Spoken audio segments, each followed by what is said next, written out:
Nawawala na lang ba bigla ang mahal mo o ang partner mo sa'yo? Ikaw ba ay iniwan na niya? At hindi na ba siya nagpaparamdam pa sa iyo?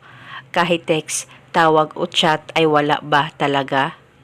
Ngayon, may ituturo ako sa inyo na napaka-epektibong ritual upang siya ay iiyak at magmamakaawa na babalik sa iyo. At kung sakaling LDR kayong dalawa, ay tatawagan ka niya as soon as matapos mong gawin ang ritual na ito. Basta dapat buo ang loob at tiwala mo sa mga ganitong pamamaraan. At dapat wala kang pagdududa o pagdadalawang isip na gawin ito at dahil hindi po ito i-effect sa kanya. Ang gagawin mo lamang pagkagising mo sa umaga, umupo ka muna saglit dyan sa higaan mo. Ipikit ang mga mata mo, pakaisipin mo siya ng mabuti, mag-focus at mag-concentrate ka. At sabihin mo lamang ang kanyang pangalan at apelido ng 21 times. Wala na po kayong kailangan pang banggitin o ibulong na spell.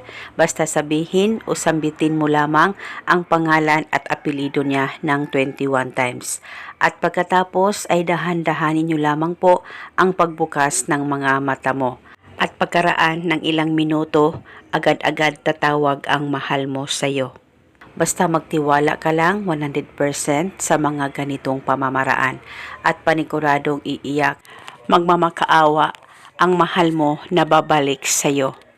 Pagkatapos mong gawin ang ritual na ito. At kinabukasan, pwedeng ulitin ang paggawa nitong ritual basta gawin ito pagkagising mo sa umaga.